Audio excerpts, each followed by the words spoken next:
Coming up, law enforcement in New York and Washington, D.C. are working together to capture this person, believed to be behind at least 5 known attacks on the homeless. Climbing out of the deep freeze, how low will go by morning. And we'll take you inside a New Jersey joint that makes 250 different kinds of chicken wings. Hey, what's up? This is News for Now for Monday, March 14th. I'm your girl, Kay Ingram. The NYPD is searching for a man who they say has been attacking homeless men here in the city and in Washington, D.C. The detectives are going to investigate, and we will catch him. But we also are mobilizing on the streets to notify our homeless, to try to get them in shelters. Police believe the gunman, wanted for wounding one homeless man and killing another in Manhattan on Saturday, is the same person who shot 3 homeless men in December earlier this month. Mayor Adams promised to catch the killer and protect the homeless. Police released security video which shows the suspect wearing all black and a black ski mask, approaching and shooting the man in the sleeping bag about 10 blocks away and 90 minutes after the first attack. Police are searching for the suspect seen in this surveillance video, attacking 2 workers at the Museum of Modern Art. You can see him hopping over the counter at the museum, then stabbing the 2 workers. Police identify him as 60-year-old Gary Cabana, who frequently visited the museum. Police say he was angry after being denied entry after the museum revoked his membership because of previous disturbances. I definitely think security needs to be beefed up. With an incident like that, you might feel a little scared walking near there.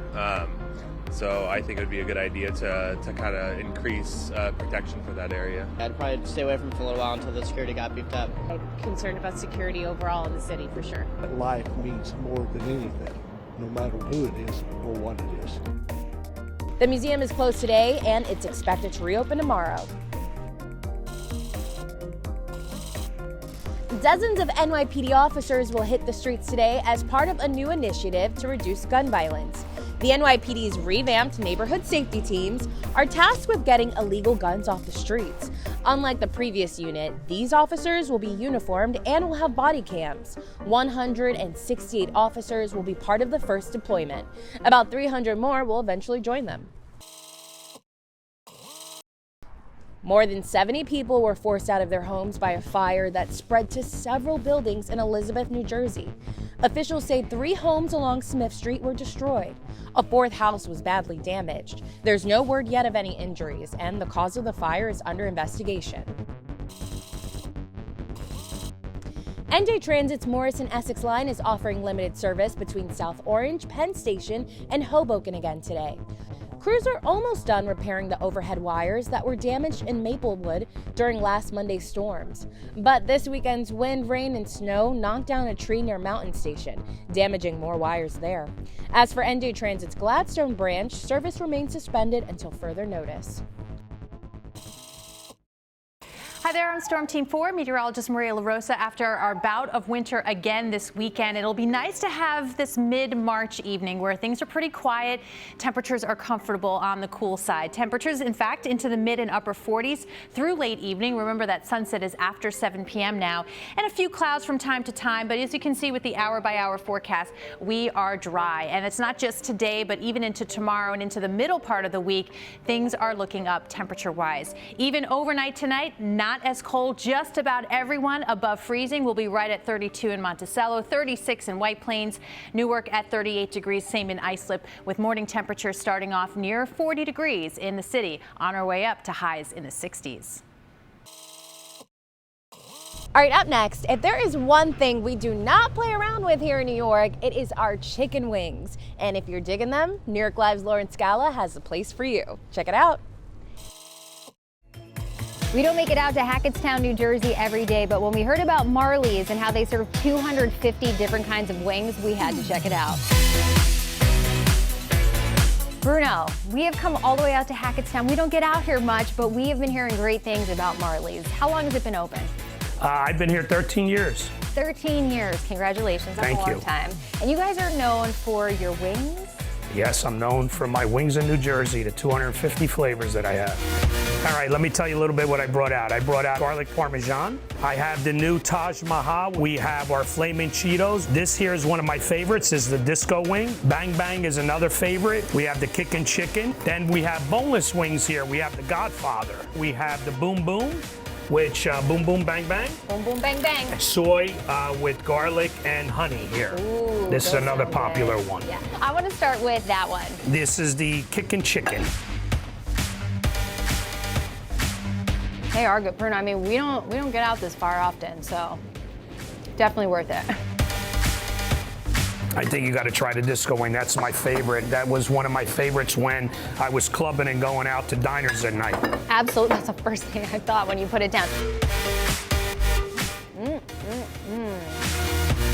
Get in there. Thought I was going to try to lose weight this week. Not on the show.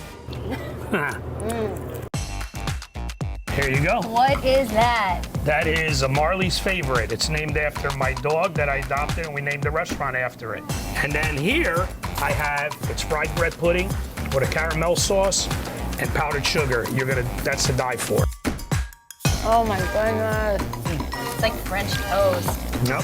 Sunday. Roll me all the way back to the city.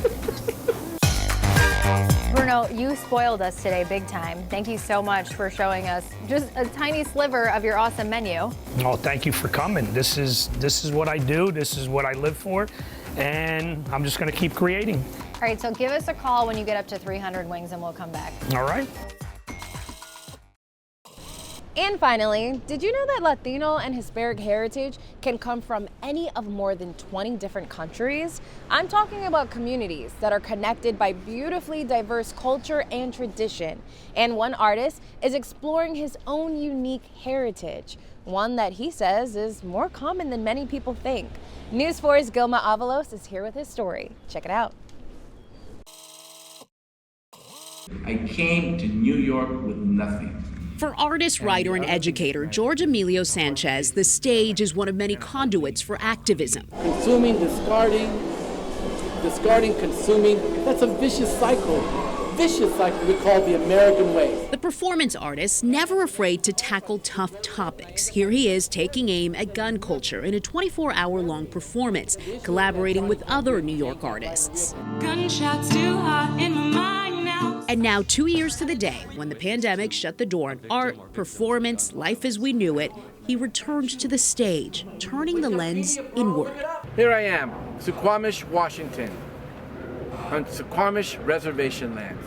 In his one-person show at Abrams Art Center on the Lower East Side, the artist, born to Ecuadorian parents, will examine his unique identity, his own indigenous heritage, one he says was never part of his life growing up. I say Latino to combine Latino and Indian, to bring in the indigenous history that most of our Latino cultures don't do in the dominant culture. His piece, In the Court of the Conqueror, also tackles our own complicated history as a country. It doesn't matter if you were here first, you don't count.